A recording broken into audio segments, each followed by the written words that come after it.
ब्रज में हुआ होली का आगाज। रमन रेती गुरु शरणानंद जी महाराज के आश्रम में संतों ने प्रभु राधा कृष्ण के स्वरूप के संग खेली फूलों की होली।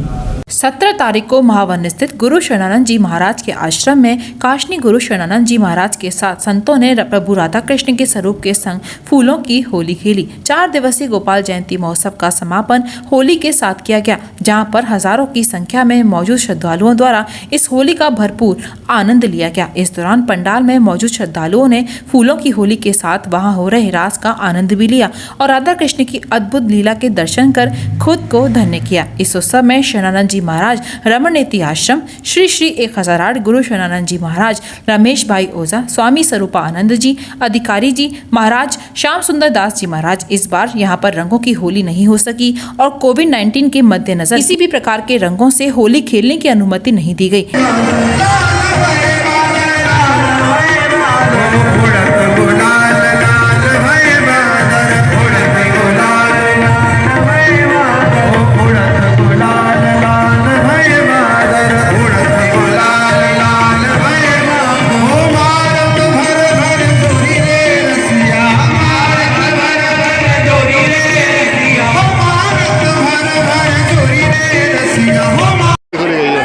ये जो होली का उत्सव रमन रेती धाम में है, ये मान्यता है कि ठाकुर जी स्वयं यहाँ पर आकर होली खेलते हैं।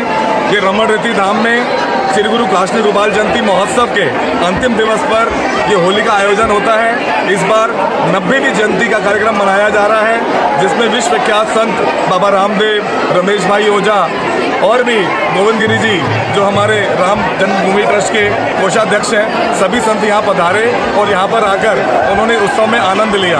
आज जो होली है, हर वर्ष ये होली टेसू के फूल और गुलाल से भी खेली जाती है, मगर इस बार कोरोना की दृष्टि से ये होली केवल फूलों से और लड्डू, जो बूंदी के लड्डू की होली ब्रज की फेमस है, यहाँ पर मनाई गई। और आज हम अगर कह सकते हैं यहाँ पर लगभग 2 टन फूल, आप इमेजिन करिए 2 टन फूल से लगभग यहाँ पर होली खेली गई है, जो यहाँ पे सभी संतों ने और जितने भी यहाँ पर दर्शनार्थी आए हुए हैं उसने होली का आनंद लिया।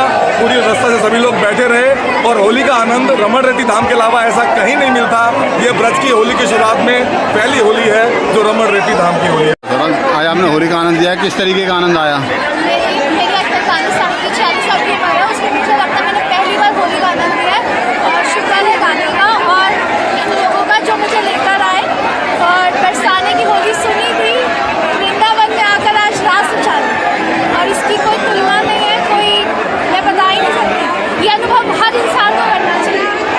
किस तरीके से आनंद लिया आपने? आनंद की कोई तुलना ही नहीं है। जो संतों के साथ होली खेली और जो फूलों की होली खेली, जो सुनती थी पिघलट होली, पर आज अनुभव से भी ऊपर है, कल्पना से भी ऊपर है। शुक्र है ठाकुर जी का, शुक्र है राधा रानी का और शुक्र है संतों का कि जिन्होंने हमें बुलाया। बिना उनकी इजाजत के तो हमारा आना भी मुश्किल है। शुक्र है ठाकुर की होली। मैं पहले बता दूं, यहाँ का अनुभव बहुत अच्छा है।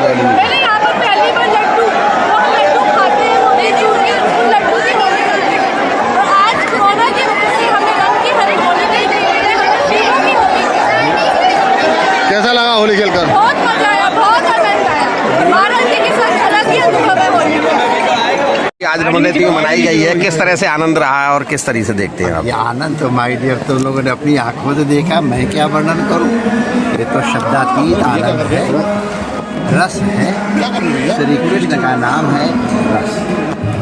रसो वैसा, ये वेद में आया है। ब्रह्म को रस कहा है, परम तत्व को रस कहा है। तंत्र शास्त्र में भी रस कहा गया है परम तत्व।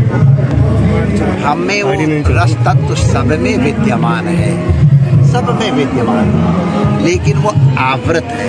आवृत माने ढका हुआ है। वो किस तरह से अनावृत हो, अनावृत माने खुले।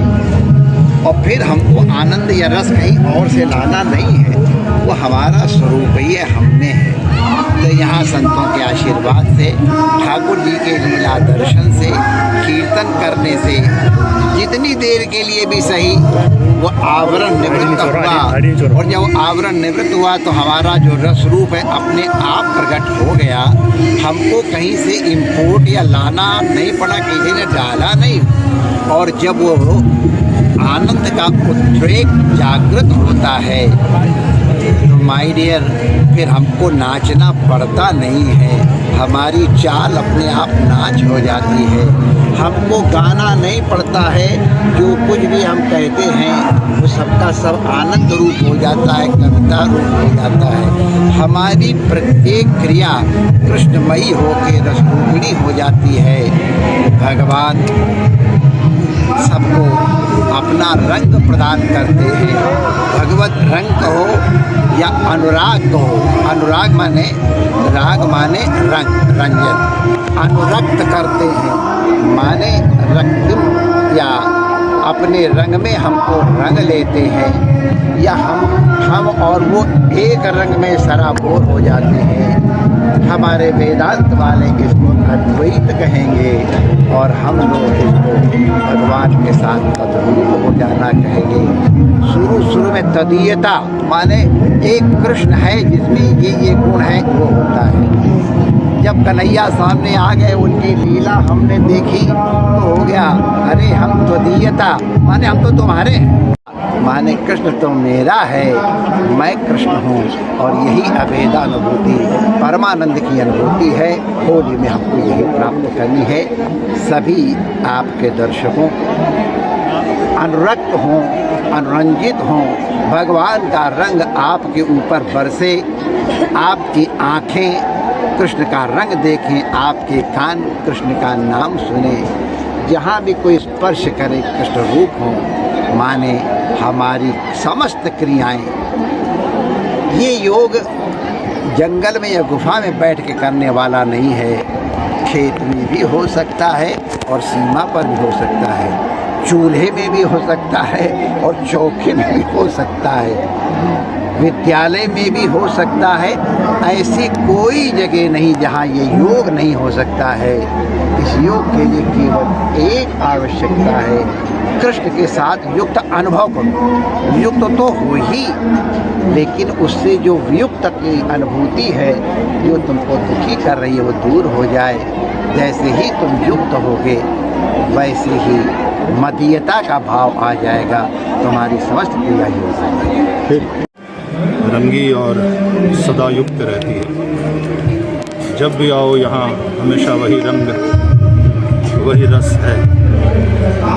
भाग के दिनों में जब यहाँ वार्षिक उत्सव होता है, प्रतिवर्ष गोपाल के महोत्सव, तो उसके बाद चौथे दिन जो होली महोत्सव होता है उसमें आनंद चरम पर होता है। जो कोरोना के चलते संपूर्ण विश्व में और हमारे देश में जो परिस्थिति पैदा हुई है, निश्चित रूप से अभी भी हमें थोड़ी सावधानी रखने की आवश्यकता है। लेकिन ये वाले उत्सव और ये वाले उत्साह आदमी को निराश होने से और इस प्रकार की परिस्थितियों से टूटने से बचाता है। न केवल ये उत्साहवर्धन है, लेकिन भगवान के प्रति विश्वास, दृढ़ आस्था, वो चीज़ व्यक्ति को लगातार बलपूर्वक आगे बढ़ाती रहती है और उसके जीवन को रस से भरी रहती है। और जहाँ रस है वहाँ आनंद है, आनंद है वहाँ उत्साह है, और उत्साह जैसा कोई बल नहीं। फिर जो भी समस्याएं आती है उसको आदमी पार कर जाता है भगवान के पास। महंगी बिजली बिल की समस्या से छुटकारा पाइए, सोलर सिस्टम लगाइए। जी हाँ, आपके लिए बेहद आसान हुआ सोलर सिस्टम लगवाना। संपर्क करें Amity electronics corporation, Krishna Nagar, Mathura. जैसा कि मैंने आपको बताया कि भाई इसका ROI 25% है, यानी 25% का रिटर्न है। इसके हिसाब से देखा जाए तो जो लागत आप लगा रहे हैं वो लागत आपकी 4 साल में निकल आएगी।